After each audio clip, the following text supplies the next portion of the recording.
talk about builder's risk and kind of dissecting our policy.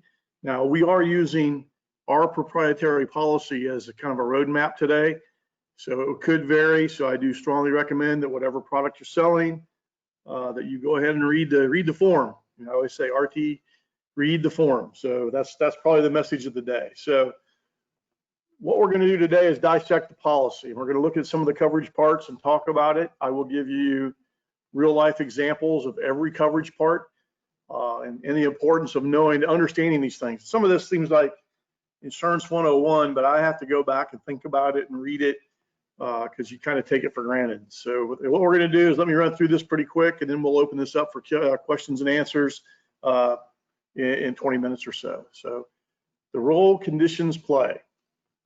First of all, 5 parts of an insurance policy: the declarations, insuring agreements, the definitions, the exclusions, and lastly, the conditions. What we're going to talk about today is the conditions. In our policy, we have a separate, it's not really separate, but it's the conditions at the end of the policy. I have seen these, the conditions actually built into the main coverage form before, but I think when we go through these, you're going to understand that all policies have conditions. Sometimes we use the term terms and conditions. So we're going to talk about the conditions. And what the conditions are made out of, or just what's on this screen now, like the rules of the policy, the outline of the rights afforded to the insurer, the policyholder, describes the rules each is obligated to fulfill under the insurance contract. And that's important, that it really outlines what's the duties and responsibilities of both the insurance carrier and the policy owner or the insured. So keep that in mind. So without further ado, let's dig into the conditions. Concealment, misrepresentation, or fraud. This is in all insurance policies, and you can read through the screen. I won't read it to you, but one thing I did is I did a little research on insurance fraud, and I used the state of Florida where I'm domiciled, and just about all insurance fraud is prosecuted as a felony. So this is very serious business, and I would strongly recommend, I know all of you out there would know about this, but I had a situation many years ago. I was a rookie agent. I'd just gotten my license. I was going to set the world on fire, and a good buddy of mine had bought a brand new car. I think it was a Mustang, so many years ago. And he had called me and said, I need to place insurance. I'm buying a new car today. So I said, sure. He never called me back. Well, that night, he wrapped a brand new car around a tree. Now, he was not hurt physically, but he destroyed the car. He called me the next morning and said, Jeff, can you backdate the coverage? Because I forgot to send in the binder payment. So I didn't hesitate, simply because, you know, it's obviously criminal. It's not the right thing to do, but you would want to help out your buddy. But concealment, misrepresentation, or fraud. So if you lie in any way, you as an agent or the insured lies, that's the chance you're taking. So don't do it. Sometimes we don't think about this. I had another situation where I had an air conditioning contractor come and repair my air conditioner one day, and he goes, what we could do, Jeff, is wait till a lightning storm strikes, and I'll make it look like lightning hits, and you'll get a new air conditioner. I don't think he knew I was in the insurance business, and I said, no, we're not going to do that. And in fact, I never had him come back and work on my air conditioner, but I'm sure there's many times where he's done that. People say, they probably get away with it. They're not going to get caught. Not a good practice, right? If you breach any of these conditions, then you have a problem. It is a felony. Simple as that. So talking about control of property is interesting on a builder's risk policy, because I get asked all the time, like, who should be the insured? So should it be the owner of the project, the developer? Should it be the contractor, the subcontractor, the supplier? Property insurance is pretty interesting because it's really anyone that has a financial interest in that project could be named as a named insured or as an additional insured. Really no, in property, we're going to pay based on financial interest. So it could be a different entity. Just make sure, as I said, they're either part of the named insured or they're an additional insured, lost payee, mortgagee, and we should be okay then. So part of this is legal action against us. Us in this case is the carrier. So you can't really bring legal yeah, I think this kind of goes without saying, but everything has to be in full compliance with all of the terms and conditions of the policy. So that's number one. So if you're not in compliance, then there's no duty to defend and you got an issue there. And the other thing is the action is brought within 2 years after you first have knowledge of the direct loss or damage. There is some kind of a, shouldn't probably happen in builder's risk because it's pretty simple. There's really, it's first party coverage. There's no tail. Either someone stole it or they didn't, the wind blew it down or it didn't, the fire burned it up or it didn't. So it should be, shouldn't have a delay in reporting the claims. But sometimes maybe they didn't know it was gone and they go in there and they say, well, now it's gone. I will say simply by miscalculating inventory, that's not a covered claim. You do have to prove that something happened to it. Once again, this is kind of simple, but it is part of the condition of the policy that, unless you're a named insured and have financial interest, there'd be no benefit from this insurance. So you do have to be a party in the contract. This comes up sometimes. So obviously we have an effective date and an expiration date. Now, some of these you need to look at when coverage ends. We've had other webinars on that.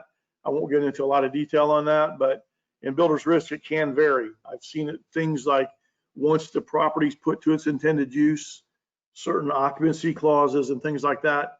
But so you do need to really dive into the when coverage ends. We did that in the last webinar, but it has to occur during the policy period and within the conditions and rules of the policy. And within the coverage territory, we do build in transit coverage and temporary storage location coverage, but it has to be in the coverage territory. And I think ours is the 50 United States, and maybe it's United States possessions. I'd have to look at that. But if you're doing work in Canada and things like that, you need to verify that the coverage is on the policy. Spend a few minutes on valuation. I get asked this question all of the time, and my underwriting staff does too. First is it replacement cost or is it actual cash value? So if we're doing builder's risk and we're doing it on a ground up new construction, most of the companies out there still have actual cash value as valuation. But how do you calculate actual cash value?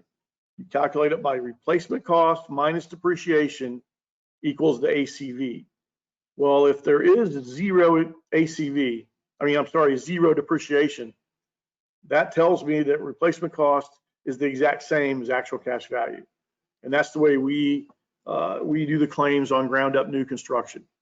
Now, I have seen some forms, the AIS form, and some companies are starting to put replacement cost options under the ground up new coverage. And that's fine, but it really doesn't add any coverage. It just sounds good. Sometimes I think we do that to appease the lending institutions, even though it has no impact on the coverage. So that is ground up new construction. And this has the cost of reasonably restoring your property to its condition before loss or damage, or the cost of replacing that property with substantially identical property. Case in point, we had a custom home insured in Texas, and they had a pretty expensive Viking range. I want to say it was about a $20,000 range, really nice range. And the house was taking a couple years to build. So they had the range delivered, and it was a 2018 model range. About a year goes by, and they had installed the range, but they'd never used it because the home wasn't done yet, and someone stole the range. And so they thought they were going to get a 2019 or a 2020 model. And we determined that, no, we're going to replace it of like kind. So we will give you what the 2018 model was with no depreciation. So they got the full value of what they had put in there. So I guess that's, substantially identical property. So I can see where that might be a little confusing. You need to make sure you explain that to them. So, but there is no depreciation on the ground up new. Now, I will say once we add existing structure coverage on renovations, then that changes things. Because we'll say, well, in that case, the existing structure is ACV, and if it's an older building, it will have depreciation.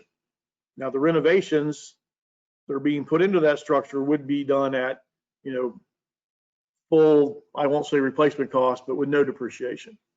So it gets a little tricky there. But now, one way around that on the renovation piece is to add agreed amount endorsement. It used to be called it's a stated amount. It used to be called agreed amount. So in the stated amount endorsement, we could add that. Then you come to an agreement with the carrier. Here's what the value of the building is, and we should be off and running there, not a problem. So just understanding, hopefully you understand ACV replacement cost, we shouldn't be a problem. And the other piece of this is make sure that you understand the co-insurance clause on the form. We go through that all the time. What did you carry? What should you have carried times the loss?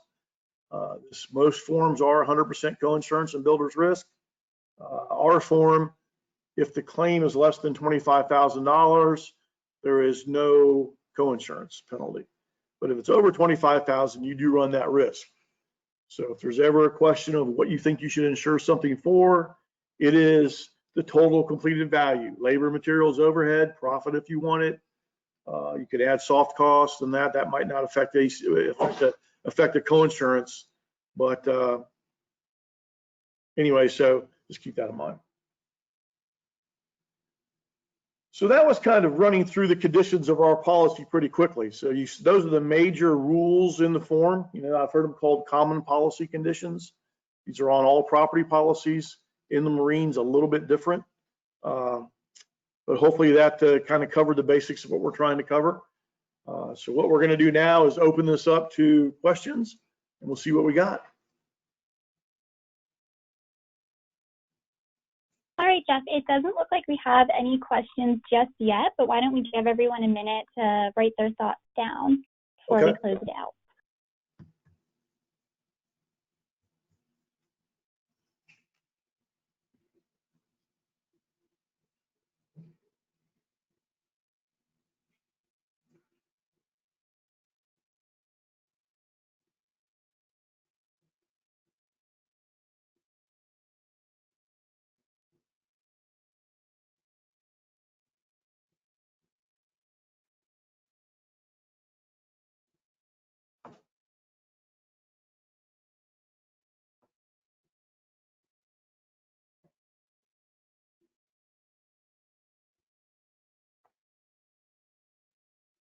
All right, Jeff, we've got our first question. All right. Does existing structure ever come included, or does it need to be requested?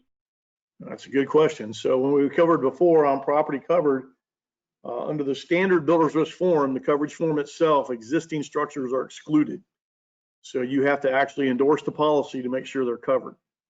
So that's critical that you understand that. Another little piece of this too is we get asked about, well, the home is only 20% complete and they forgot the coverage, so can you cover it? Under our form, you can do that up to 30%. If it goes over 30%, you have to get the underwriter's approval, and we have to manuscript the form or to change it if it goes over 30%. So that is an exception. So, and that does happen. We understand that. Sometimes the builder thought the owner got the coverage and vice versa. So, but to cover a true existing structure that's being renovated from day one, you need to make sure that endorsement is added. It is endorsement to the policy. Good question.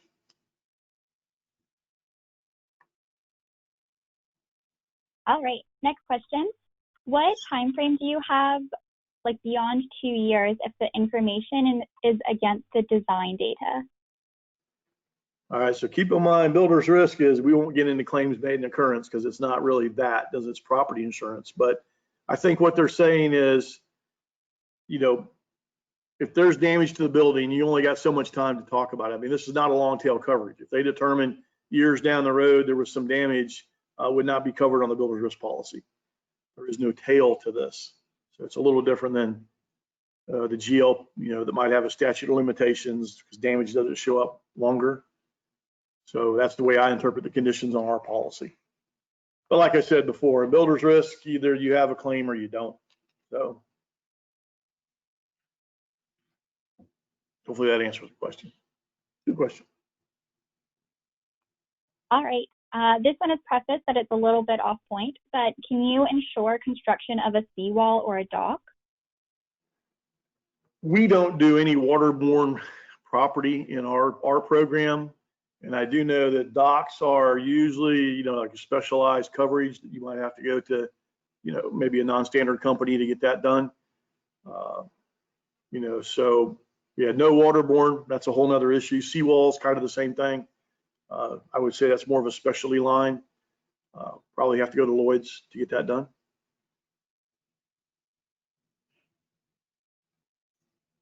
All right, next question. Does the policy begin with the slab or the actual building construction beginning?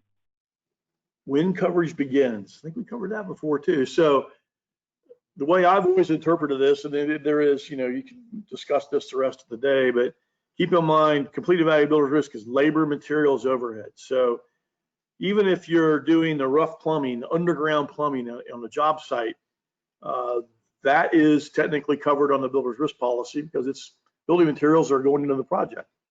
So I would say that's when the coverage begins, or should begin, is when they're doing the rough plumbing, underground plumbing.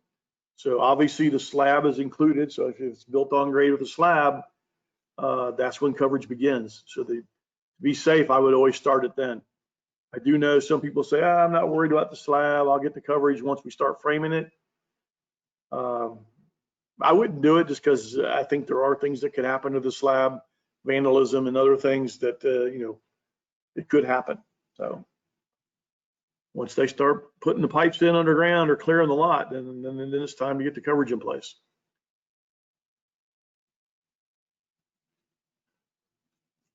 All right, another question. Is coinsurance always 100%? On our form it is, and I've seen different, but builder's risk usually is, like I said, they might have a little forgiveness clause like we do up to 25,000 for smaller claims.